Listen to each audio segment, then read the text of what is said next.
Hello, everyone. It's a pleasure to be here with you today for this webinar of the Communities for Environmental Justice Network, the CEC.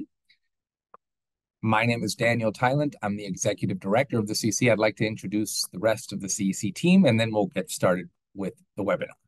So let me go over to Natalie first. Good afternoon, everyone. My name is Nathalie Daou. I'm the Director, Government Relations, Strategy and Performance. Happy to be here. Thank you, Natalie. Marcela, please.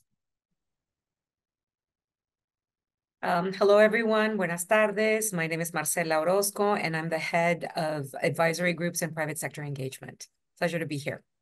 Thank you, Marcela. Paolo, please. Hello, thank you, Daniel. Welcome everyone to the CEC, to this webinar on the CEC and its public community engagement mechanisms.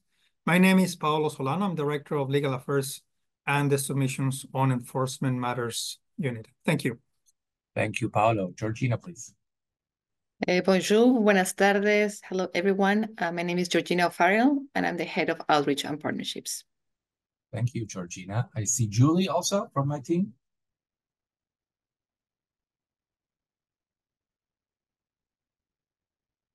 Okay, we don't have sound from Julie, so I'll go over to Violaine, please. Hello, good afternoon, everyone. My name is Violaine Pronovo. I'm the lead community grant programs. C'est un plaisir. Merci.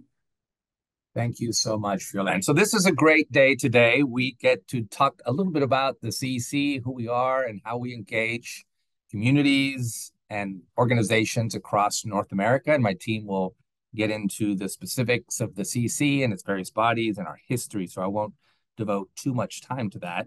I do want to say a few words about our work on environmental justice and the Communities for Environmental Justice Network. Over the course of the last several months and also the past few years, the CEC has been really taking a deep dive into the issue of environmental justice that is so critical and important to advance sustainability in the region and around the world as we are tackling the triple planetary crisis of climate change and pollution and biodiversity loss. We always need to think about issues of vulnerability and equity and fairness and non-discrimination. These are issues that have long presented challenges and have historic relevance to our region and around the world. And this is something that we are highly committed to. You'll find with the CEC and the work that we're doing today and into the future, evolving resources that we'll be making available through our website and through our partnership and through our projects. I draw your attention to one specific, very recent resource that we've just published, which is an environmental justice discussion paper that is now on our website. If you go onto the CEC website and under topics, click on environmental justice, you'll find a link to the paper, and I'll go ahead and post that link as well in the chat. This paper is of great relevance to us because it's the first time that we've really thought about environmental justice across three very different countries. And one of the things that we immediately found in our research are the many nuances and similarities of environmental justice issues, but also different issues and different perspectives and different historical contexts that really go to the heart of what EJ means for our communities across North America. And in order for us to more appropriately engage on environmental justice and really look into how we can promote projects and policies and actions that help address environmental inequities, we need to understand those differences. So your presence through our network and in the partnerships that we have forged with you and that we're forging with other groups around the region really helps us think about these issues and devise better means to address environmental justice across North America. I invite you to take a look at this paper and would welcome any feedback and comments you may have. And you'll be seeing other resources developed by the CEC and through the partnerships that we have with you and with others on environmental justice. I also want to draw attention to our upcoming council session. This is the moment for the CEC where we get together with the governing board of the CEC, and you'll hear a little bit more about that later. But it really is the moment where North America thinks collectively on environmental issues, and we're able to discuss our priorities and how we can collaborate to advance not only environmental justice issues, but the many issues that we address here at the Commission and have done so for the past 3 decades. We're 30 years old this year, and so we have 30 years of experience behind us with so many groups across the region. But also, we're thinking about ways to deepen this engagement and this collaboration, and your input is critical for us to develop the strategies and approaches that we have in partnerships with you to address environmental sustainability and conservation and protection across North America. So I'm going to stop there. I'm happy to intervene and during the rest of the webinar if anyone has any questions or any of the issues that we discussed. But I'm going to turn it over to Natalie to begin the presentation of the CEC for your benefit and for our own collaborative work. Thank you very much. Natalie. Thank you very much, Danielle, for this incredible, complete intro. Today, again, we're going to be discussing the public and community engagement mechanisms. But to begin with, I just want to give you a little bit of an intro of the history of the CEC. And so I want to turn your attention to the fact that this year we are 30 years and that the CEC was established in 1994 and through the North American Agreement on Environmental Cooperation. And since the 1st of July 2020, it has been replaced by the Environmental Cooperation Agreement. I'm having a little bit of a glitch with my presentation, so if anybody can help me out here, I'll just have to share it again. I'm so sorry. I'm seeing that this is, here we go. So the basically, this institution was created as an instrument by Canada, Mexico, and the US to protect our shared environment through cooperation and also prevent potential trade and environmental conflict and promote the enforcement of environmental law. Our mission is to facilitate cooperation and community participation for the conservation, protection, and enhancement of the North American environment. And as you'll hear today, again, your participation as a North American environment community and citizens is critical to help us advance. The mission is also, of course, to support sustainable development in benefit of present and future generations, which is so critical. Now, as Danielle said, this year marks the 30 years of environmental cooperation of this institution. So over the last 30 years, we have carried out numerous projects. And what is it that at the end we can say that we have been recognized for throughout these years? Well, you know, you will hear more from our colleagues, but let me just say that the CEC has created a forum to exchange across the 3 countries, has developed networks of communities, experts, practitioners, bringing government experts and other decision makers together, has built capacity in the 3 countries, and also improved law enforcement and compliance. Since its inception, the CEC has also proven to be a very useful instrument to the 3 countries. So as you saw, it was created out of the trade agreement and concerns around trade and the impact of a trilateral agreement on trade. But at the end of the day, the 3 countries have recognized the CEC as supporting ultimately and reinforcing their national priorities and policies on the environment, and even assisting in fulfilling their international commitments together. The CEC is also recognized for the tools it creates that are innovative, effective to support communities in addressing pressing environmental issues that affect them, and to assist governments in defining policies and making sound decisions.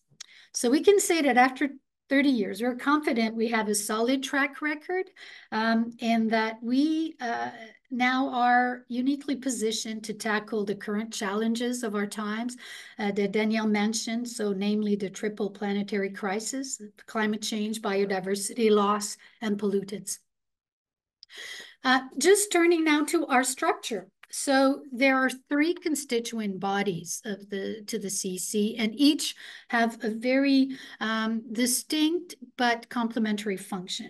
So you have the council, the governing board, as Danielle called it, the governing body of the CEC, the secretariat, and the JPAC. So let me just tell you a little bit about the CEC Council. So currently we have, as part of our governing body, the 3 environment ministers, North America. So you have a Minister Guilbeault of environment and climate change Canada. We have Secretary Albores, who's heading Semarnat, the environment secretary of Mexico, and Administrator Regan, who is the head of the US Environmental Protection Agency. The Secretariat is located in Montreal, and it has in its headquarters 45 staff who are responsible in supporting technical, administrative, and operational support to the CEC Council and also the expert committees that are put in place. The 3 council members agree every 5 years to a strategic plan that meets their common shared priorities. And we are currently under the Strategic Plan 21-25, so almost at the end of implementing the strategic plan. But you will recognize the priority issues that are covering really the most important issues that we face in North America. So we have work on clean air, water, and land, preventing and reducing pollution in the marine environment. Circular economy and sustainable materials management is a priority that has emerged and has basically a promising future, as you can imagine, in the work of the CEC. Shared ecosystems and species is a long-standing priority, of course, resilient economies and communities, and then the effective enforcement of environmental laws. The cross-cutting approaches, innovative and effective solutions across all our work, as well as you will hear from Georgina later, the importance of diverse and inclusive stakeholder engagement and public participation. And you will also hear from Marcela on how we also engage. So currently we have 25 projects and initiatives that are supporting this particular strategic plan, but of course, the rest of our work and our grant programs that we'll speak of later, as well as numerous other endeavors that we undertake. So I will turn to Marcela to tell us about the advisory groups of the CEC. Before we turn to Marcela, I just want to highlight that if you need interpretation, si necesitan interpretación, si vous avez besoin d'interprétation, you have an icon at the bottom of the screen with a small globe that says interpretation. Cliquean sobre ese icono y ahí tendrán la elección del idioma que quieren utilizar. So please direct yourselves to that function. I saw that as one of the questions in the questions, comments. And the other point, if you do have questions that you want answered, there's a Q&A icon at the bottom. Please ask your questions through there. Si quieren hacer una pregunta, por favor utilicen el icono que tiene la Q y la A en la base de la pantalla y ahí se presentan con las preguntas. Okay. Thank you, Danielle, and thank you, Natalie. So the Joint Public Advisory Committee is one of the 3 constituent bodies, as you were able to see in the previous diagram, and it is composed of 9 volunteer citizens, 3 from each country, who are appointed in the case of Canada and Mexico by the Ministers of Environment, and in the case of the United States by the President. The members represent different sectors of society, and their mandate is to provide advice to the council, as Daniel likes to refer to, our governing body, on any matter within the scope of the Environmental Cooperation Agreement, the ECA. The committee elects a chair among its members for a 1-year term, rotating among the 3 countries. Currently, Esteban Escamilla Prado of Mexico is the chair of the committee, and next year, they will elect a member from Canada, and so on. In addition to providing advice, JPAC members carry out additional responsibilities, which include supporting the Secretariat's efforts to increase the visibility of the Commission's initiatives through their networks and at all possible levels. They also engage and participate actively in their forums to enhance trilateral dialogue. They participate as subject matter experts in the Commission's various activities. They are able to submit information for the development of a factual record for the SEM process, which you will be hearing about very shortly, and also on cooperative projects, council initiatives, the 2 grant programs, among others. Each year, in consultation with the council, they develop an annual plan of activities that reflect the objectives and priority areas within the ECA, the CEC strategic plan, and of course, taking into account their annual budget, the CEC's annual budget. They also consider the feedback they have received from the public when planning their yearly activities. This year, for the first time, they will actually lead the implementation of a new initiative on advancing the responsible purchasing of wood products, which was developed by the group in collaboration with the parties. To date, the committee has provided the council with more than 120 advices, which cover issues related to environmental protection in the region and include input from experts as well as the general public. Next slide, please. Yeah, we did change the slide. No, the next slide, Natalie. No, you can't change. I'm facing the same glitch as earlier. It doesn't want us to stop. Don't worry, it will take a minute. I just have to stop sharing and start again, it seems.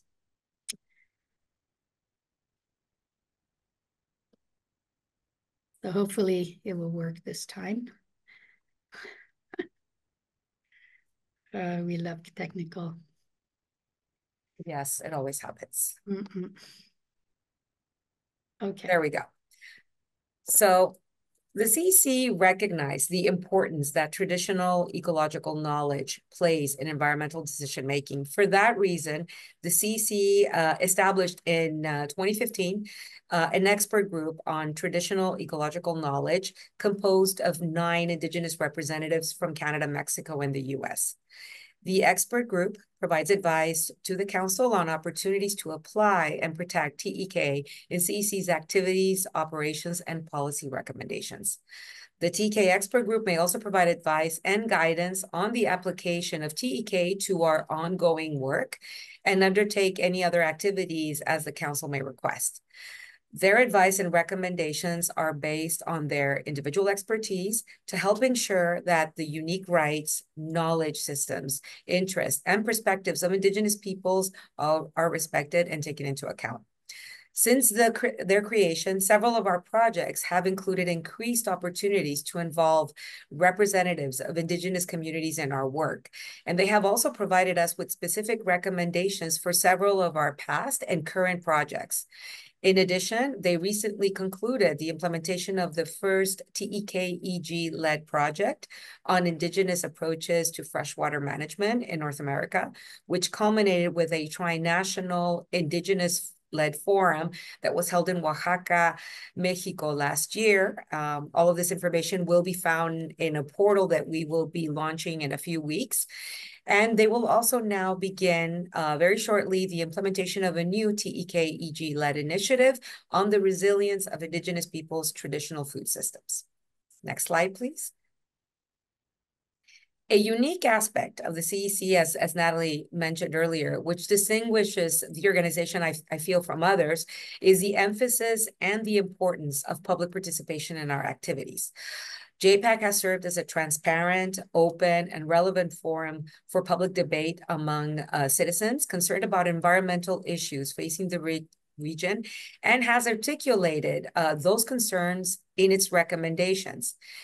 In addition to providing advice to the council, the members of the JPAC also help promote and enhance public participation in CEC's activities, as I mentioned earlier, as well as increasing the visibility of the organization.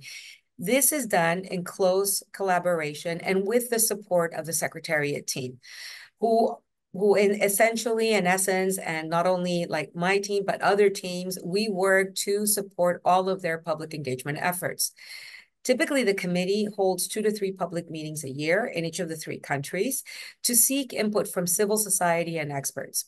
In addition to this, JPAC members disseminate the work of the organization throughout their networks, and as well as lead public consultations on the CEC's proposed strategic plans, operational plans, as well as specific projects and initiatives, as you can see in the slide.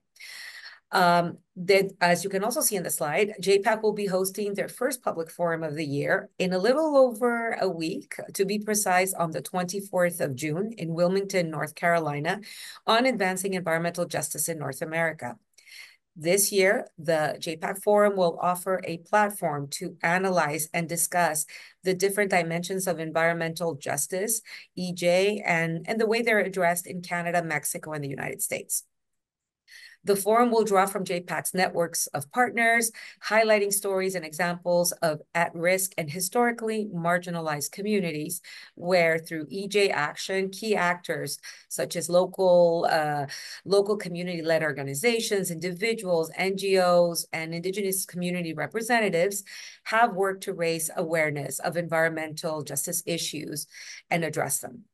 The event is part of a 3-day public engagement, which includes the annual council public meeting of the CEC, which Natalie will be talking a little bit more in detail a little bit later on, as well as presentations on the CEC's air quality improvement for environmental justice project, the North American PRTR initiative, and the Staking Stock online website.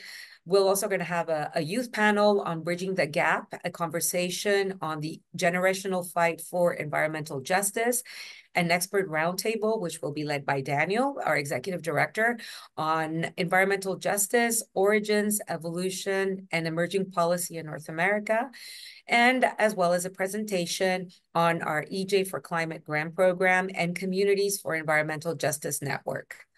The 3-day event will be broadcasted live in 3 languages, and all of the information can be found on our website at www.cec.org. We hope you'll be able to join us. And now I'd like to turn to Paolo.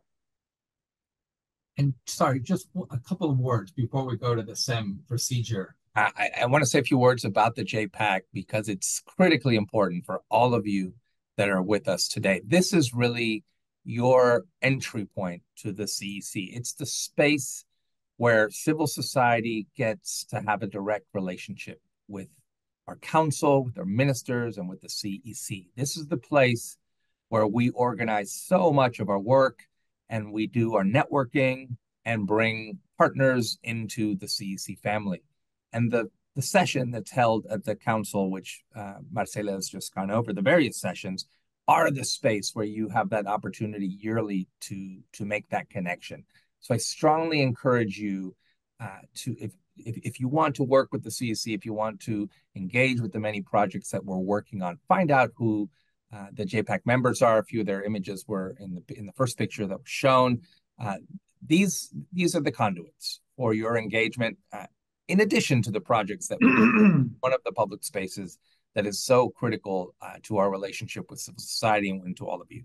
So thank you, and we'll move on then to the SEM process, which is another one of the bodies of the CEC.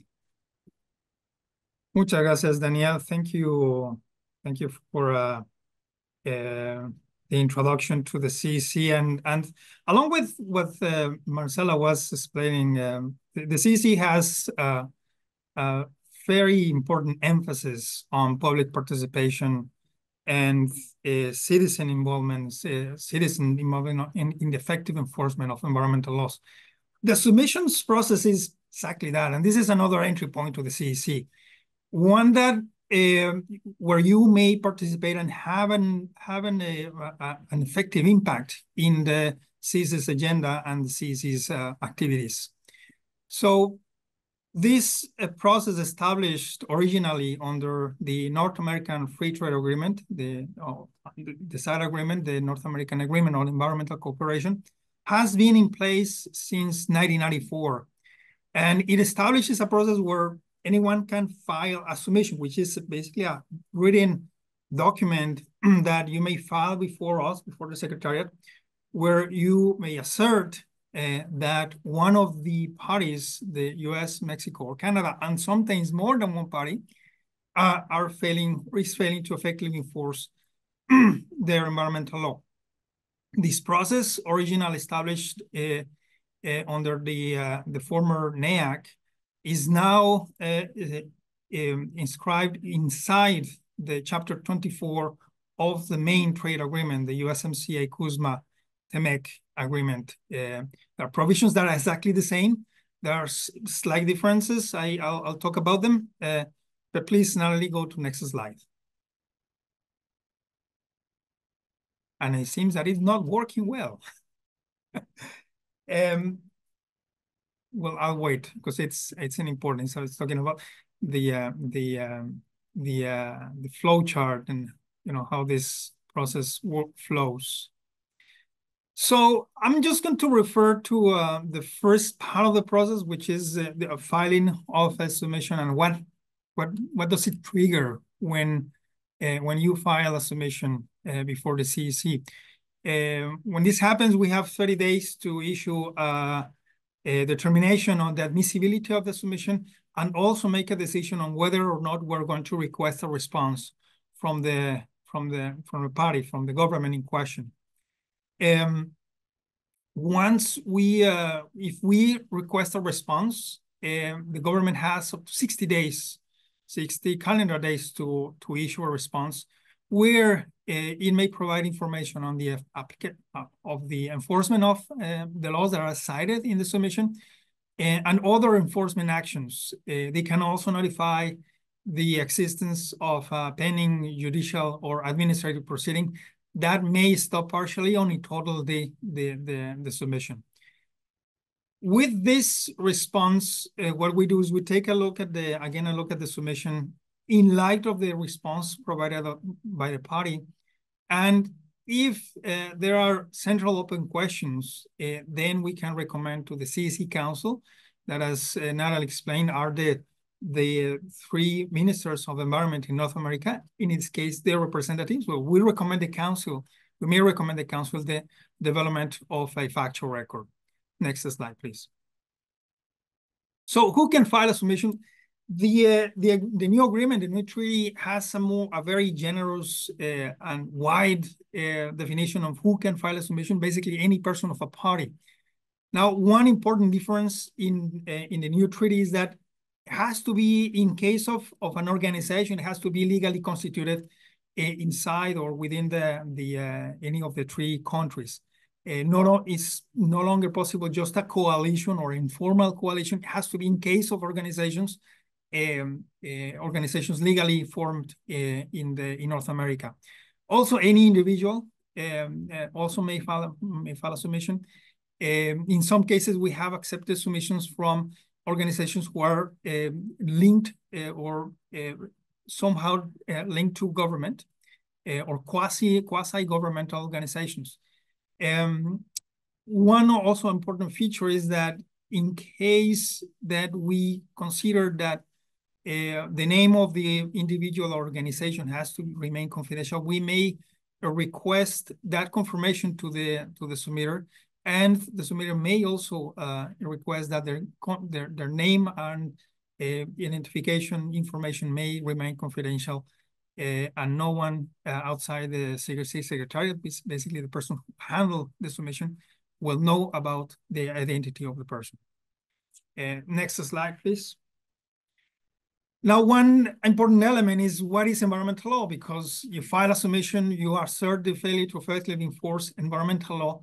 But what is that? There is a definition in Article 24.1. I'm not going to go through in every detail, but essentially it has to be federal laws that are, in the case of Canada, that are made by the Parliament. In the case of Mexico and the US, made by Congress. Also, this includes not only the federal laws, but also the regulations that stem from those federal laws. These regulations, these laws have to be enforceable by action of the central level of government. So the USMCA contains the specific definition per country, but essentially it's to be federal law that, or a regulation that stems from a federal law that is enforceable by the central level of government, by basically the ministries of environment. Next.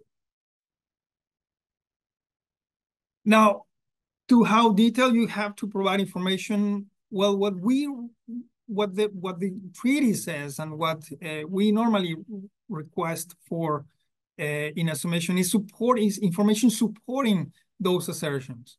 If there is a summation with respect to an industry or with respect to a development, well, we may request information about well, what is this development about? Is there an environmental impact permit? Is there an environmental impact assessment? Has there been any site visit? Information about the natural resources in that area. Essential information that is serves as evidence or initial evidence of what you are asserting in your submission, what you're presenting in your submission. Next. One requirement that is important, there are a number of requirements, but one requirement is that before you come to the CEC, make sure you inform and you report this to the relevant authorities. What happens sometimes is that individuals come here to the CEC, they want to raise an issue that is of their concern, but they haven't notified, they haven't informed the authority, the relevant authority, not only just whoever they think. It has to be the relevant authority that is in charge of the enforcement of environmental laws in question. We also expect, and if it's possible, the response of the authority. What has the authority has said with respect to your complaint? This could be in a form of a letter, an email, or any form of communication that your government has when accepting these kind of communications. An important requirement that the treaty has is to at least try private remedies. What are these private remedies? Well, there's a myriad of remedies that you may have in your jurisdictions, but it could be an application for review. It could be a citizen complaint. In Mexico, it's called a denuncia popular. It could be some sort of judicial or administrative process that you have tried. Now, in some cases, this may be waived, but we normally expect that these processes be pursued. There is no requirement to exhaust these remedies, but at least you need to try at least the remedies that you have available in your jurisdiction, in your country. And as I said, this criterion is, there's also a reasonably or reasonableness criterion. Because in some cases, there may be situations where access to remedies is not easy. If you're complaining about a large scale situation in your country, these may not be possible for you. But in general, what we require, and this is what the treaty expects and requires for us, is to that you at least try your private remedies available in your country. Now, with respect to the numbers of submissions, since these numbers come from all the way from 1994, we have had a total of 114 submissions, 64 from Mexico, 34 from Canada, 14 from the US, and we have the initial case of 2 submissions addressing the United States and Canada. We have a total of 27 factual records published. We recently published the Loggerhead Total Factual Record, the first factual record under the USMCA CUSMA-TEMEC on this agreement. There are a number of active submissions. We have 11 active submissions. One comes from the former treaty, the North American Agreement on Environmental Cooperation. We're about to submit to Council the draft factual record by the end of the month, but June 26th. That's the deadline we have. And the list that you have here is the number of active submissions. We recently closed 2 submissions that appear at the end, Time Ceramics and Cadre Refinery, because they didn't meet the admissibility requirements. All of the other are either before council for their consideration on whether or not we're going to prepare a factual record. And there's one submission concerning Canada, where we are about to issue a determination on whether or not we recommend the council the preparation of a factual record. And last, just want to mention this and underscore that we recently published the first factual record on under the treaty. It addresses the protection of the loggerhead turtle in Mexico. The factual record is available in the website, the CEC website. It provides an extensive analysis of the loggerhead mortality and the issues related to the effective enforcement of environmental laws for the protection of the loggerheads. And with that, I'll leave you. And if you have any questions, there's my contact information. I will share it with you on the chat.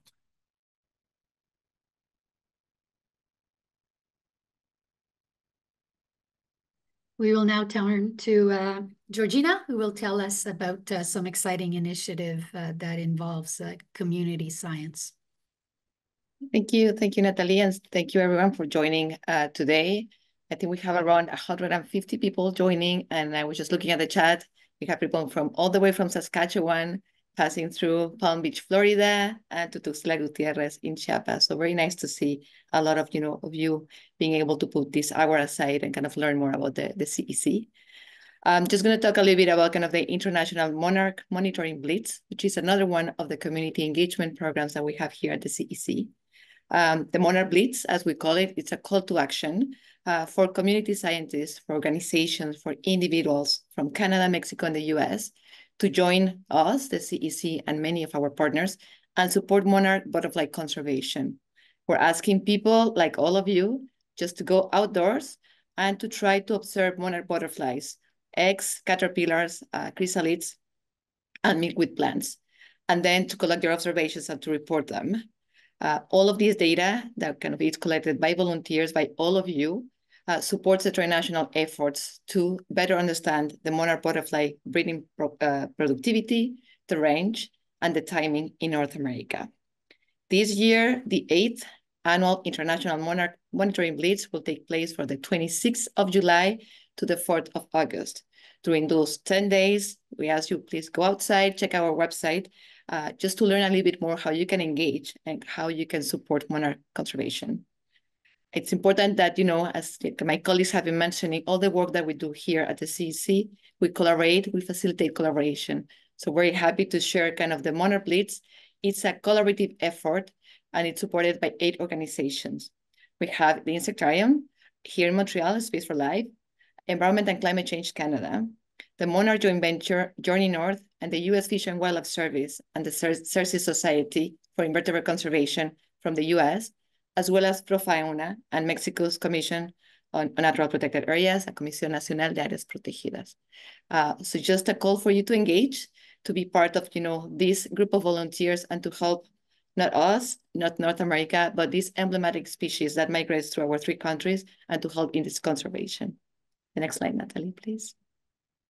The other program that we wanted kind of just to bring to your attention today, because it's important also for engagement, is our youth engagement, and specifically our Generation of Environmental Leaders program.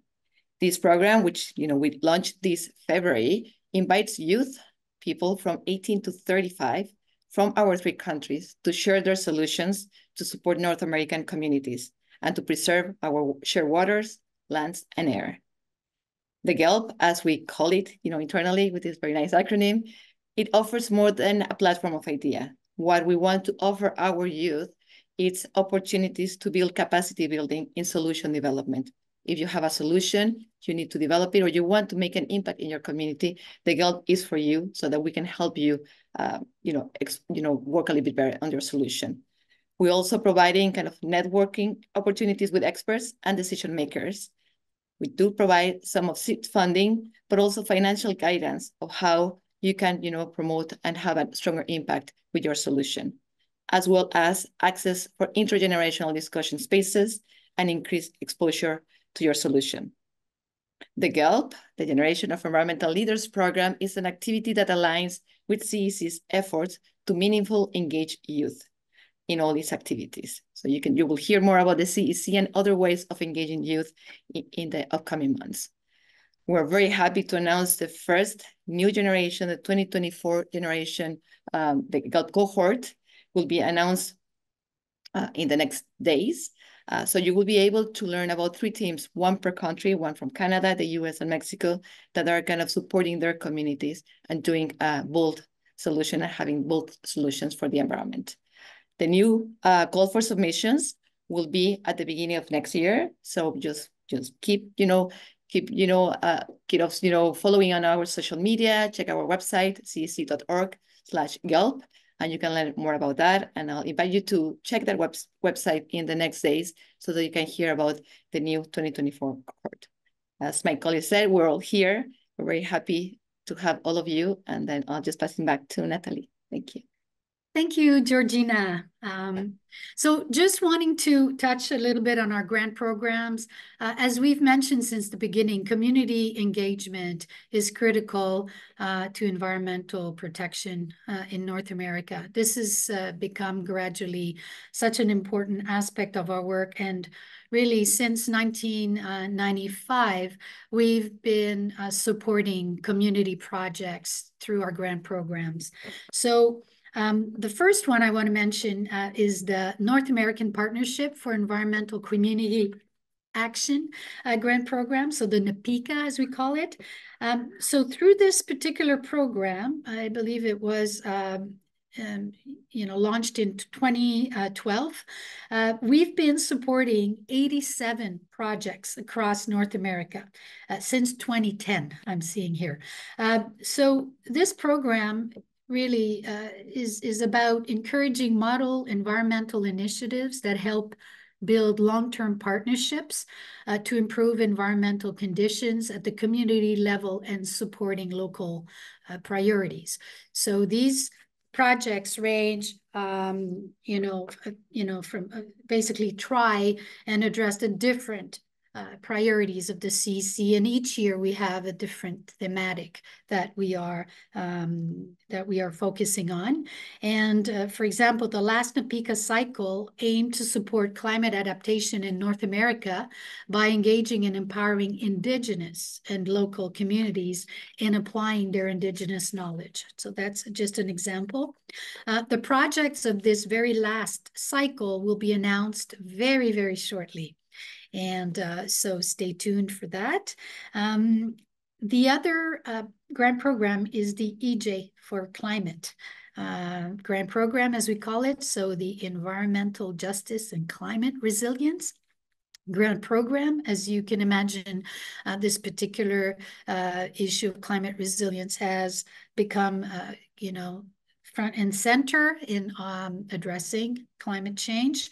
And so the CEC since 2021 has been supporting grants throughout the 3 countries, basically projects that target underserved and vulnerable communities, so to speak, we call often EJ communities, as well as Indigenous communities, to prepare them for climate-related impacts.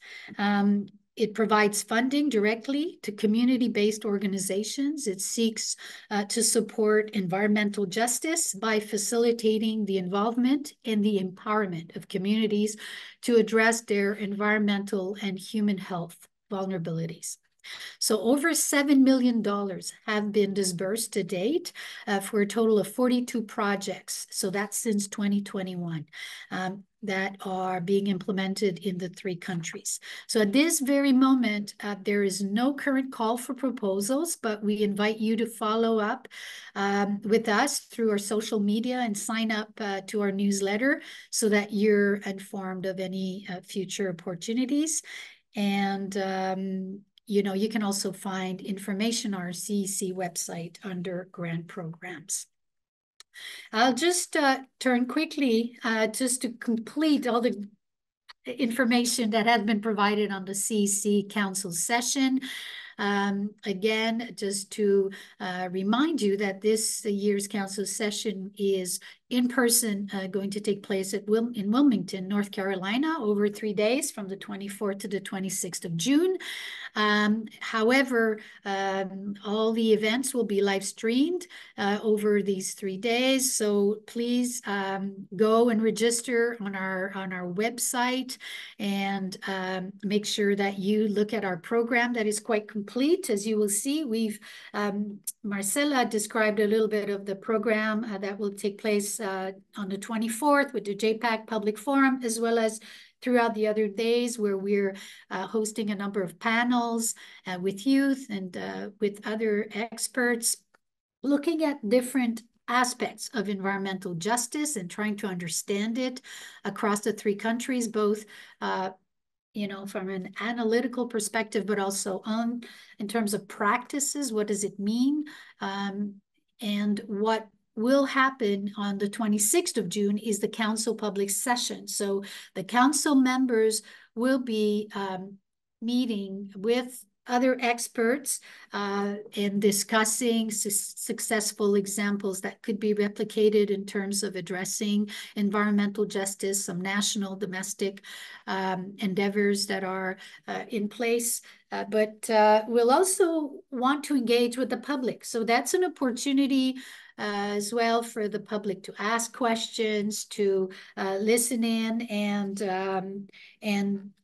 really we'll make sure that we have a pretty interactive session there in place for you to get a very have a very interesting understanding of the issues. The public session will include, as Georgina was saying, a presentation by the GELP cohort that has been selected for 2024. So they will each present their solution. And then there will be also an opportunity for us as an organization to highlight those 30 years of the CEC and provide examples of very successful projects that can be replicated in the 3 countries. And this then will end with council announcement, because each year there are some new initiatives and projects that are being announced by the ministers. And that will be an event that I think you don't want to miss. So make sure that you go on the CEC website and register. So without further ado, I will turn to Violaine, or at least I would like to remind you that, if you haven't had a chance to do so, please put through the chat any questions you may have. And I guess I will be happy to turn to Violaine to see what questions have come through. Thank you, Nathalie. So we are actually taking the question in the Q&A section of the webinar. So you can see at the bottom of your screen. So Danielle has been very active answering questions that we are receiving in that section of the Q&A. So if you accept, Danielle, I would turn it over to you. So you can select a few questions that we received and that you already provided answers, because I think that some of them could be of public interest and could be interesting for other people, to hear your answers to those questions. Certainly. So one question I've been answering without clicking private. So have my answers been publicly circulated, or are they only going to the person who asked the question? If I'm not wrong, that wasn't circulated. Okay, great. So a few of the questions that have been asked are about the SEM, for example, and whether or not SEM is only applicable for federal law, and what about state and local laws? And the response there is that during the previous agreement, the NAFTA agreement, state laws were actually part of the SEM process, but now it's focused solely on federal law. But that doesn't mean that some local issues may not be applicable. Sometimes state laws or state regulations follow federal laws, and there may be relationships for territorial reasons where while you may have a state problem or subnational problem, there's a federal implication to it. So these are all legal questions, and if you are engaged in projects where you're wondering whether or not the SEM would be the appropriate forum to bring an issue, I strongly encourage you to get legal counsel or work with an NGO, for example, that may have lawyers on board that handle these issues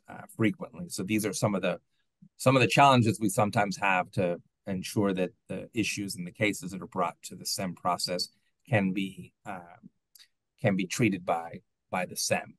There were also a few questions about oil and gas, and where can we find out more about federal laws or state laws about oil and gas. And so I would encourage you to first approach your environmental agencies at the federal level, and then if there are some subnational level issues that you're interested in, you might start with the environmental agencies at that level. There were several questions also about ecosystems and various issues across the region and whether or not we're engaged on them. And I encourage you to check our website, and there's a section on topics. And you can go to those sections and look, for example, at the ecosystem section or at the green growth section that handles issues of food loss and waste, for example. That was one of the questions that I fielded.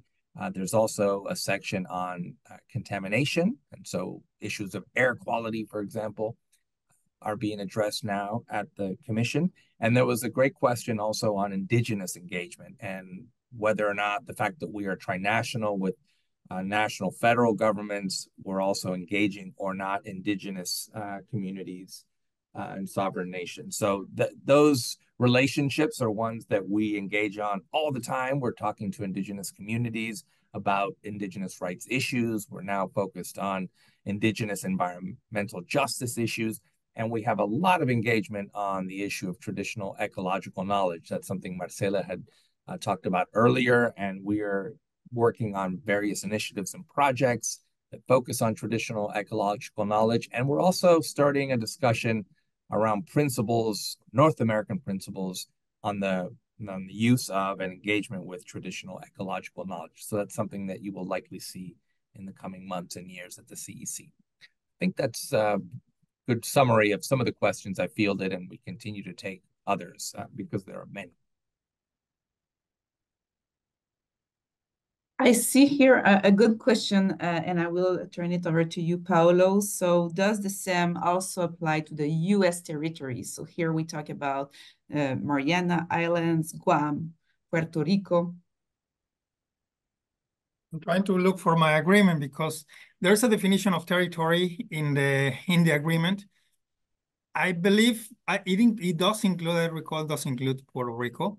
But I'm not sure about the rest of the U.S. territories. In the case of Canada, it does include the territories of Canada.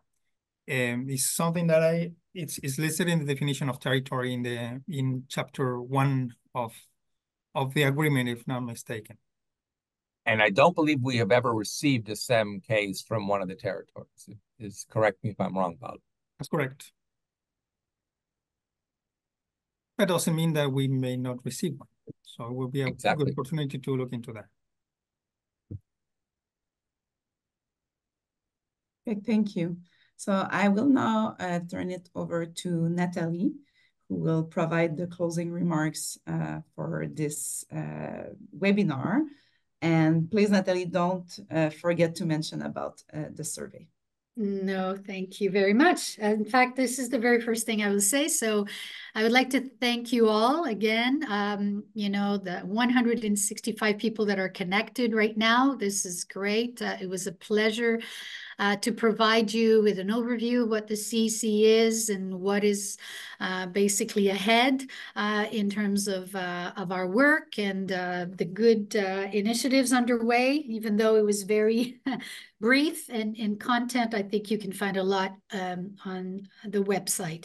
So we'd like to ask you to please fill out our survey. It's in the chat this time, yes, and give us your impressions about this webinar. There will be under the Communities for Environmental Justice Network project a number of other seminars that will be open to the public that will be relevant to environmental justice proponents, and I think that you might want to just make sure that you connect with us. Here is the email address where you can contact us, ej@cec.org, if you're interested in our environmental justice work. If you're interested in the Communities for Environmental Justice Network project, I just want to say a couple of words about this. I don't know if that was covered sufficiently, but basically in 21, the governments decided to support work around the creation of a network of Indigenous, local, vulnerable, disadvantaged, and or underserved communities that have environmental justice concerns, and that could potentially increase their local capacity by sharing, by disseminating community-based practices, expertise, lessons learned, and particularly central is those environmental justice concerns that are related to climate change. So this is the first of the webinars, I said, and so we are, expanding this network in the months to come. So again, if you're interested in connecting with us on this, please contact us at the email address. And also, again, as we said, go to our website to register to the council session. And thank you all. Thank you for also to our panelists, for our speakers, our staff, for presenting the work. I don't know if you want to say a last word, Danielle.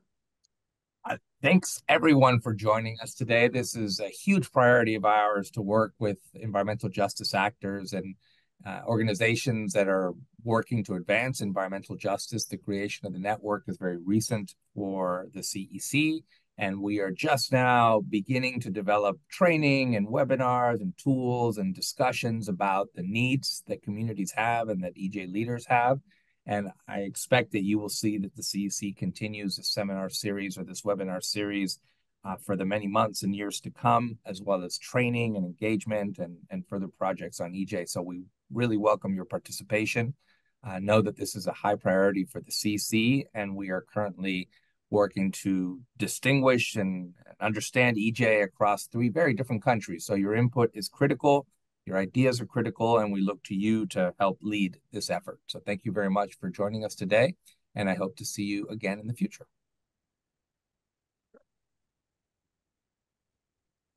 Thank you, everyone. Thank you. Gracias. Muchas gracias. Merci beaucoup. Merci tout le monde. Gracias a todos. Bye bye, everyone. Gracias. Thank you.